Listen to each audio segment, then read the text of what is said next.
મુંબઈ સમાચારના digital platform પરથી હું ખુશ્બુ આપ સૌનું આજે અહીં સ્વાગત કરું છું. આજે આપણે એવા ભક્તિ સંગીતની વાત કરવાના છીએ કે જેમાં કૃષ્ણ રાધાના પ્રેમની વાત છે, માતા જશોદા અને કૃષ્ણની વાત છે, કૃષ્ણની લીલાઓની વાત છે.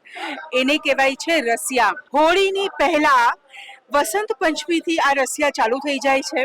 રસિયા એ ઠાકોરજી સાથે હોળી રમવાનો એક સાક્ષાત અનુભવ છે.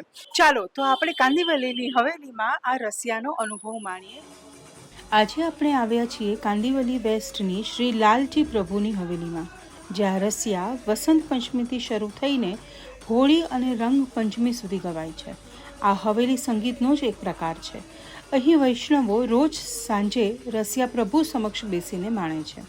શ્રી લાલજી પ્રભુની હવેલીમાં યમુનાજી, ગિરિરાજજી, મહાપ્રભુજીની ભાવનાત્મક બેઠક અને ગૌશાળા પણ આવેલી છે. રસિયા એ આપણા પુષ્ટિ માર્ગમાં એક બહુ જ મોટી ભૂમિકા નિભાવે છે. આ 40 દિવસ દરમિયાન શ્રીનાથજીના પાટોત્સવથી લઈ અને હોલીના દિવસ સુધી સમગ્ર પુષ્ટિ માર્ગમાં અલગ અલગ જગ્યાએ બહુ સુંદર રસિયાનું ગાન થાય છે, જેમાં આપણે પ્રભુને આપણા પ્રેમની જે લાગણી છે પ્રભુ સન્મુખ વ્યક્ત કરીએ છીએ. અને એ વ્રજવાસીઓની ભાષામાં, પાછી પ્રભુની પોતાની ભાષામાં. એવું નહીં કે ગુજરાતીમાં કે હિન્દીમાં આપણે ગાતા હોઈએ છીએ. પ્રભુની પોતાની જે વ્રજભાષા છે એમાં જ પ્રભુને આપણે સુંદર સુંદર કહી પ્રભુનું વર્ણન આપણે હોલીનું કરીએ છીએ. વ્રજભાષા એ હિન્દીથી બહુ મળતી જુલતી આવે છે. જેમ એક માણસ અગર હિન્દી બોલતો હોય, એને હિન્દી સમજમાં આવતી હોય તો બહુ સરળતાથી વ્રજભાષા સમજાઈ જાય છે. પણ એ વ્રજભાષામાં જે રસિયાનો આનંદ છે એ વ્રજભાષામાં જ છે, ગુજરાતી કે હિન્દીમાં નથી આવતો.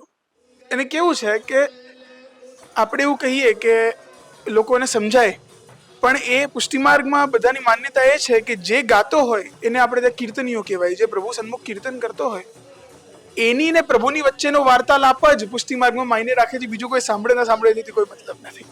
હોલીના દિવસ જેમ જેમ શરૂ થાય વસંત પંચમીથી પુષ્ટિ માર્ગમાં કે તમે વ્રજમાં બી જાઓ, આખા વ્રજમંડળમાં 40 દિવસની હોલી મનાવવામાં આવે છે.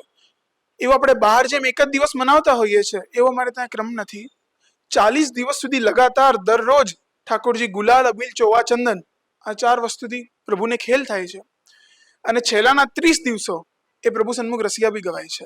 અને ફૂલની હોળી, જેને આપણે ફૂલ ફાગ કહીએ છીએ, એ સમગ્ર સમય દરમિયાન 2 કે 4 વાર જ્યારે વિશેષ મનોરથ હોય ત્યારે પ્રભુને ફૂલથી બી ખેલાવવામાં આવે છે. શ્રી ગુસાઈજીની પરંપરા મુજબ રાગ, ભોગ, શૃંગારમાં પુષ્ટિ માર્ગમાં બહુ વધારે વિસ્તરણ છે. જેમ રસિયા પ્રભુ સન્મુખ શરૂ થાય તો પ્રભુ સન્મુખ ડફ વાગે છે. બહુ જ સુંદર વાદ્ય, જેનાથી હોલીની જે આખી ફીલ છે કે હોલીની જે કહેવાય ને વાઇબ્રેશન છે એ વાદ્યથી આવે. સાથે સાથે ઝાંઝ, કિન્નરી, ભેરી, પછી આપણે ત્યાં ઉપંગ વાગે છે, ચંગ વાગે છે. અલગ અલગ વિવિધ પ્રકારના વાજિંત્રો એ શ્રી કૃષ્ણને એટલે આપણા પ્રભુને રીઝવવા માટે વગાડવામાં આવે છે. આપણે ત્યાં વિશેષતા પ્રાય તો બધા કિન્નરી હોય છે, ઝાંઝ હોય છે, હાર્મોનિયમ હોય છે, ડફ હોય છે. બધા જ વાદ્યો આપણે ત્યાં વિશેષકર વાગતા હોય છે. કેવલ એક ઉપંગ અને ચંગ આજકાલ વિશેષ કોઈ મળતા નથી વગાડવા વાળા, તેનો લોપ થઈ ગયો છે. પણ ડફ ને આ બધું તો આપ સૌને ખૂબ જોવા મળે.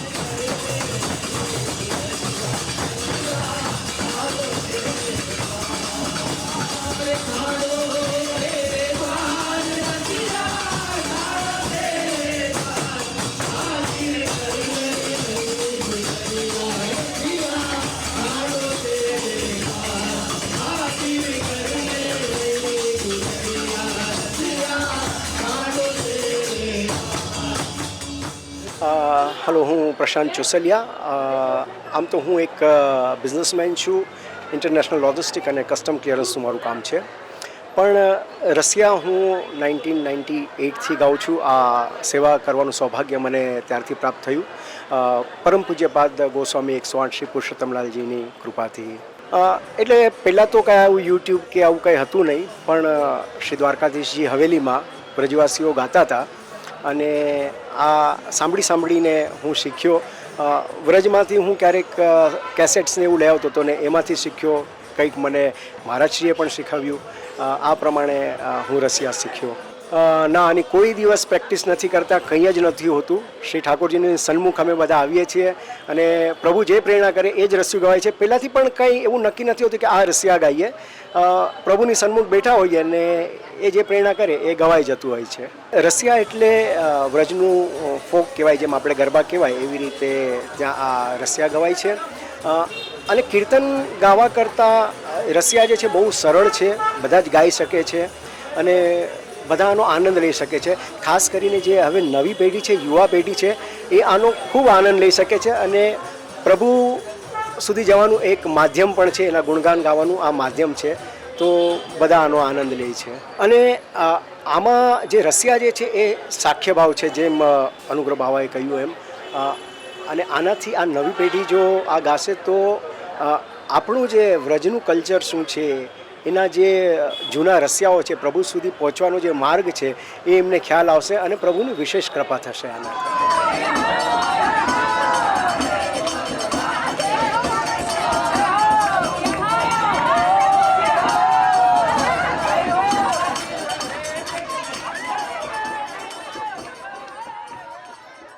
આપણે હવેલીમાં તો રસિયા માણ્યા જ, અને હવે આપણે આવ્યા છીએ વૈષ્ણવના ઘરે.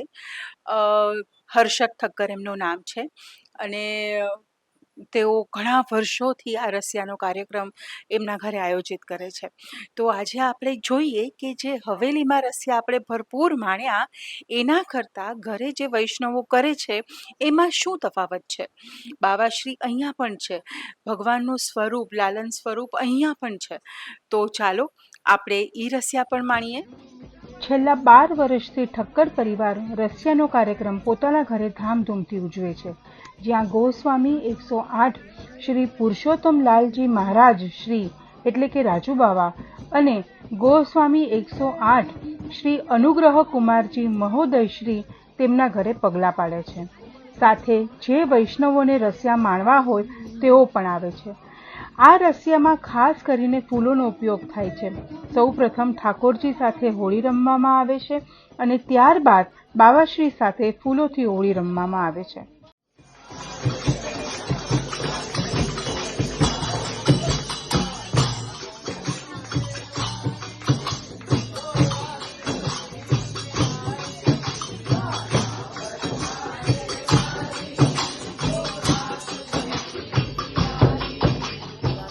શ્રી કૃષ્ણ. મારું નામ નિશિત ઠક્કર છે અને બાય પ્રોફેશન હું બિઝનેસમેન છું. અને આ રસિયાનો કાર્યક્રમ અમે ઓલમોસ્ટ છેલ્લા 11 થી 12 વર્ષથી કરી રહ્યા છે અમારા ઘરે. અને ખૂબ આનંદનો વિષય છે કે અમારા ગુરુ વલ્લભકુલ બાલક 108 શ્રી પુરુષોત્તમલાલજી પધારે છે અને ખૂબ અમને આનંદ આવે છે. અને ઓલમોસ્ટ અમે 10 વર્ષ ઉપર થઈ ગયા. અમારા લગ્ન પછી પહેલો કાર્યક્રમ અમે રસિયાનો અમારા ઘરે કરેલો હતો. તે ઓલમોસ્ટ અમને આખું અઠવાડિયું જાય છે અને એના પછી જેમ જેમ દિવસો નજીક આવે એમ અલગ અલગ જાતની સામગ્રી હોય, રસિયાની તૈયારીઓ હોય, ફૂલની બધી તૈયારી હોય, એ બધી અમે લોકો કરે છે. સૌથી પહેલાં તો અમે લોકો એ જોતા હોય છે કે જ્યારે બાવા પધારે તો એમના પગલાં પાડવા માટે અમે લોકો લાલ કંકુ, જે પ્યોર કંકુ હોય, આખો એનો થાળ સજાવે અને બાવા એમાં પોતાના પગલાં પાડે. એના પછી એક સફેદ કલરનું વસ્ત્ર આગળ પાથરવામાં આવે, પછી એના પર એમના પગલાં લેવાય છે. પછી અમે લોકો આખા નેપકિનથી એમના પગ લૂછીને એમની પધરામણી કરાવે છે. જય શ્રી કૃષ્ણ વૈષ્ણવ. મારું નામ ડૉક્ટર ચિંતન ઠક્કર છે. બાય પ્રોફેશન હું એક ડેન્ટિસ્ટ છું.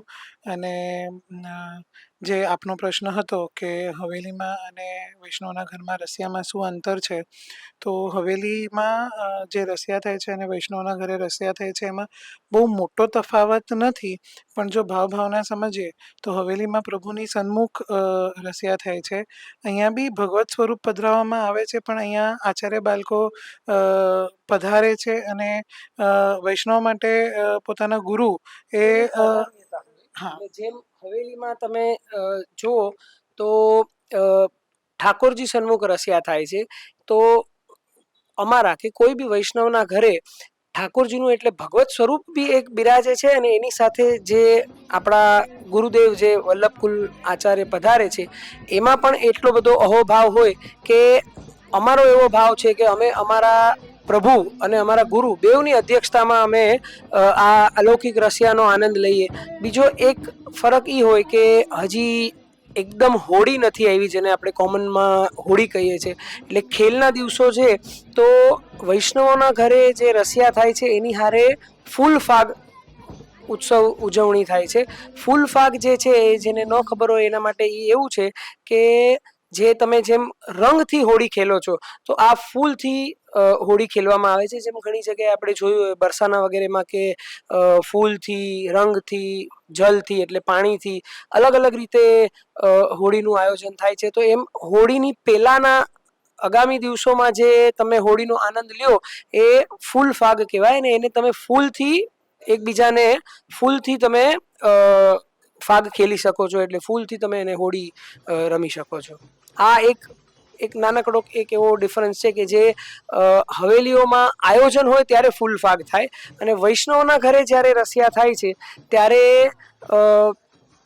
ઓલમોસ્ટ હર વખતે ફૂલ ફાગનું આયોજન હોય જ છે. એટલે આ એક મેજર ડિફરન્સ. આમ તમે જુઓ તો આ બહુ પ્રાચીન ભારતીય પોશાક છે જેને આપણે બંડી કહીએ છીએ અને ધોતી છે. એવું નથી કે અમે લોકો જ પહેરીએ છીએ, બહુ બધા લોકો પ્રાચીન પરંપરાગત રીતે આ પોશાકને પહેરતા હતા. જેમ તમે ઇવન જુઓ તો વ્રજ સંપ્રદાયથી જેટલા રિલેટેડ છે, ગૌદ્ય છે, અલગ અલગ સંપ્રદાયો છે, એ લોકો આવો જ પોશાક પહેરે છે. અને ઇવન ઘણી જગ્યાએ તમે જુઓ તો રાજસ્થાની કલ્ચરમાં પણ આનું ઇન્ફ્લુઅન્સ થોડું ઘણું તમને દેખાશે.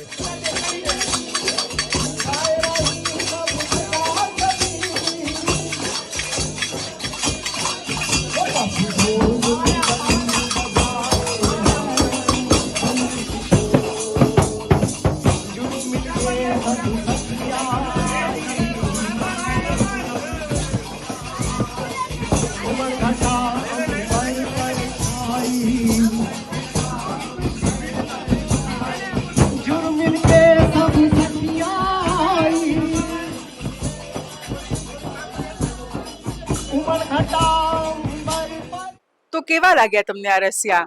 હવેલીમાં મજા આવી કે વૈષ્ણવના ઘરે? અમને તો બંને જગ્યાએ મજા આવી. આવા જ બધા કાર્યક્રમ અમારી સાથે માણતા રહો. આવતા અઠવાડિયે આપણે હજી એક નવો એપિસોડ આવી રહ્યો છે, રસિયાનો ખાસ કાર્યક્રમ, જે જોવાનું ભૂલતા નહીં, જેમાં આપણે પ્રભુની સાથે જ આપણે રસિયા રમવાના છે. હું છું ખુશ્બુ, કેમેરામેન સંતોષ પરબ સાથે. અને આવી જ બધી સ્ટોરીઝ માટે અમને ફોલો કરો, અમને સબસ્ક્રાઈબ કરો. Thank you.